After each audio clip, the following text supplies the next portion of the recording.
پوچھا جا رہا ہے کہ کیا عورت کے لیے چہرہ کھولنے کی اسلام میں اجازت ہے یا اس میں کچھ شرائط ہیں، اور کیا چہرہ چھپانا ثواب ہے کہ نہیں۔ جہاں تک اس سوال کے دوسرے حصے کا تعلق ہے کہ کیا چہرہ چھپانا ثواب ہے کہ نہیں، اس میں تو کوئی شک نہیں کہ وہ تمام مجتہدین جنہوں نے چہرہ کھولنے کی اجازت دی بھی ہے، ان سب نے یہ کہا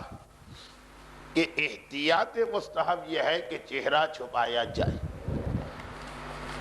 کوئی ایک مرجع ایسا نظر نہیں آتا جو چہرہ کھولنے کی اجازت بھی دے اور یہ کہے کہ چہرہ چھپانے میں کسی قسم کا کوئی ثواب نہیں۔ جی نہیں، سب نے یہ کہا، اور یہ تقریباً اس جیسا مسئلہ کہ جیسے اب یہ مثال مکمل طور پہ تو پوری نہیں اترے گی چہرے پر، لیکن جیسے آج کل کے تمام مراجع کے نزدیک اذان اور اقامت واجب نہیں، شاید آپ کے علم میں یہ ہو کہ ابتدائی دور کے بہت سارے مراجع اذان اور اقامت کو مختلف شرائط کے ساتھ واجب سمجھتے تھے۔ بعض مجتہدین کا نظریہ یہ تھا کہ مردوں پر اذان اور اقامت ہر نماز میں واجب ہے۔ بعض کی نگاہ میں نماز جماعت بغیر اذان اور اقامت کے نہیں ہو سکتی تھی، بعض کی نگاہ میں فجر اور مغرب کی نماز۔ اب آج مراجع نے کہہ دیا کہ اذان اور اقامت واجب نہیں، لیکن ثواب سے انکار نہیں کیا اور فرمایا کہ ثواب اس کا بے انتہا۔ یا مثلا آغا خوئی مرحوم، آغا سیستانی اور آغا روحانی جو یہ فرماتے ہیں کہ ہر سنت غسل جو اسلام میں ثابت ہے اور ہر واجب غسل اس کے بعد وضو کی ضرورت نہیں، لیکن ضرورت نہیں یہ نہیں کہا کہ نہ کرو، انتہائی تاکید، انتہائی فضیلت، انتہائی ثواب یہی، اس سوائے غسل جنابت کے باقی تمام واجب اور سنت غسل کے ساتھ وضو کیا جائے۔ کیونکہ ہمارے یہاں لوگ مسئلے سے نتیجہ خود نکالتے ہیں، تو ایسے لوگ بھی میرے پاس آئے جو پریشان ہو کے یہ سوال کر رہے تھے کہ اگر ہم نے غسل جمعہ کے بعد وضو کر لیا تو کوئی قیامت تو نہیں آگی، کوئی بہت بڑا گناہ تو نہیں ہو گیا۔ یہ غسل جنابت یقیناً ایسا غسل ہے کہ جس کے ساتھ اگر آپ وضو کریں تو حرام کا امکان پایا جاتا ہے، لیکن باقی جتنے بھی واجب غسل، غسل مس میت ہے، عورتوں کے غسل ہیں، غسل جمعہ ہے، اسی رجب کے مہینے کے چند غسل، ان کے بعد حکم یہ آیا کہ غسل کے بعد وضو چاہو تو نہ کرو، لیکن اگر کر لو تو کیا کہنا اس کے ثواب کا، کیا کہنا اس کی فضیلت کا۔ تو جتنے بھی مراجع اس مسئلے میں یہ حکم دیتے ہیں کہ عورت چہرہ کھول سکتی، ان میں سے کسی نے بھی یہ لفظ استعمال نہیں کیا جو میں نے استعمال کیا کہ ہم حکم دیتے ہیں کہ چہرہ کھولو۔ ہر ایک نے کہا عورت کے لیے اجازت ہے چہرہ کھولنے، لیکن پھر بھی ثواب اور فضیلت اسی میں کہ نامحرم سے چہرہ چھپائے۔ اب اس مسئلے کی پہلی شرط یا پہلی شق دریافت کیا جا رہا ہے کہ کیا چہرہ کھولنے میں کوئی شرط ہے یا بغیر کسی شرط کے۔ تو پہلے تو یہ یاد رکھیں کہ آغا خوئی اور آغا روحانی ان کے نزدیک تو چہرہ کھولنے کی اجازت ہی نہیں، شرط ورط کا تو مسئلہ ہی ختم ہو گیا۔ دونوں فرماتے ہیں کہ احتیاط واجب یہ کہ عورت چہرہ چھپائے۔ اچھا اجازت کہاں سے ملی؟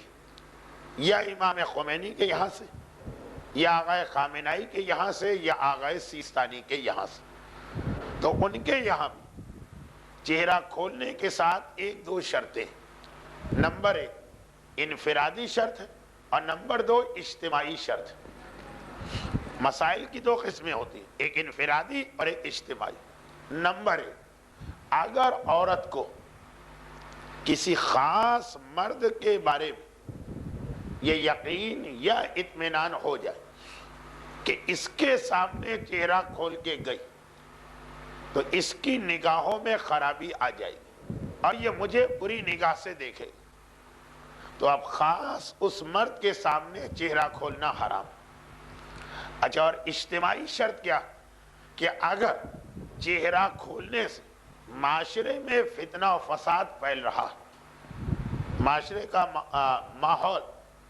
لوگوں کے اخلاق، لوگوں کے کردار بگڑ رہے ہیں، تب بھی چہرہ چھپانا واجب ہوگا ان مراجع کے نزدیک بھی۔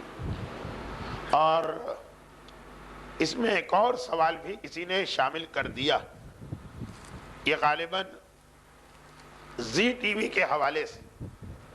کوئی پچھلے مہینے مباحثہ ہوا تھا، اس کے حوالے سے ایک بات آئی، خیر اسے میں الگ سے بتاتا ہوں کہیں مکس اپ نہ ہو جائے۔ اور خلاصہ یہ کہ اگر عورت کو یہ اندازہ ہو رہا کہ میرے چہرہ کھولنے سے معاشرے کے اندر اخلاقی ماحول تباہ ہو رہا، تب بھی چہرہ چھپانا پڑے گا۔ اچھا، اب یہ جو دوسری شرط، یہ تو لا محالہ ہمارے یہاں نہیں پائی جاتی، اس لیے کہ اگر 5 یا 10 یا 50 یا 500 عورتیں ہماری چہرہ چھپا بھی لیں، تب بھی ہمارا معاشرہ اور ماحول نہ ان عورتوں کے چہرہ چھپانے سے ٹھیک ہو جائے گا، نہ ان عورتوں کے چہرہ کھولنے سے بگڑ جائے گا۔ جو اکثریت پاکستانی اور کراچی کی عورتوں کی ماحول وہ بنا رہی ہے اور وہ بگاڑ رہی ہے۔ تو یہ جو ایک مسئلہ کہ اگر کسی عورت کو یہ پتہ چل جائے کہ میرا چہرہ کھولنا باعث فساد بنے، فساد اسلام کی اصطلاح میں، اسلام میں فساد لڑائی جھگڑے کو نہیں کہتے،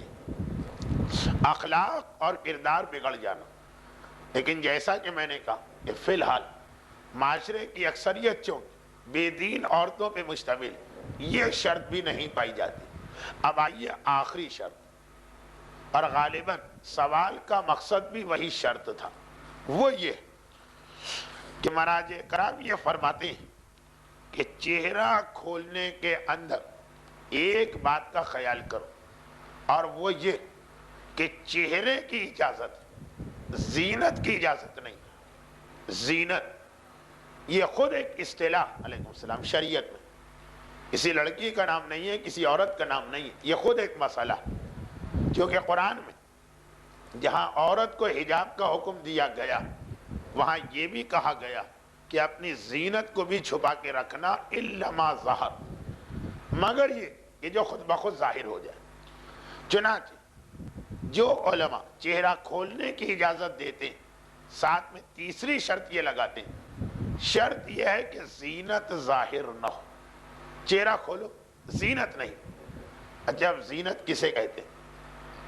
اس میں بھی 2-3 بہت اہم باتیں ہیں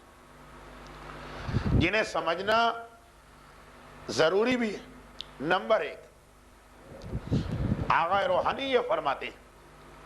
کہ جو زینت معاشرے میں اتنی رائج ہو گئی کہ اب اس میں زینت کا تصور کم رہ گیا۔ مثلا ہندوستانی عورتوں میں ناک کی کیل یہ اتنی رائج ہے کہ تقریباً ہر عورت یا 100 میں سے 95 عورتیں یہ کیل پہنے ہوئے ہوں گی۔ اب یہ اتنی زینت نہ رہی۔ ہاتھ کی انگوٹھی یہ اتنا رائج ہو گیا، چنانچہ وہ فرماتے کہ جو زینت اتنی رائج ہو جائے کہ اب خاص اس کی وجہ سے کوئی نگاہ اٹھا کے نہ دیکھے، وہ اس مسئلے سے نکل گئی۔ یعنی وہ والی زینت اگر عورت کیے ہوئے تو اپنا چہرہ کھول سکتی ہے۔ آقا خوئی اور آقا سیستانی فرماتے ہیں کہ صرف وہ زینت چھپانا واجب جس کی وجہ سے دیکھنے والے کو جنسی لذت اور شہوت کا تصور پیدا ہو، اور جس زینت میں زینت کا پہلو ہے لیکن شہوت اور اس پلیجر کا پہلو نہیں ہے جس کا تعلق جنس سے، وہ والی زینت کھولی جا سکتی۔ اب آغا روحانی اور آغا خوئی کا مسئلہ الگ، لیکن دونوں کا نتیجہ یہ نکلا کہ ہماری عورتیں ہلکا میک اپ، معمولی مہندی، ہاتھ کی انگوٹھی، ناک کی اسے اگر پہنے تو چہرہ چھپانا پھر بھی واجب نہیں رہے۔ ہاں اگر بہت زیادہ میک اپ جیسا دلہن کے چہرے پر ہوتا یا ان زینت سے ہٹ کر کوئی خاص زینت ہو جو لوگوں کی نگاہیں اپنی جانب کھینچ لے، تب ایک مسئلہ آئے گا۔ مجھے ایسا لگتا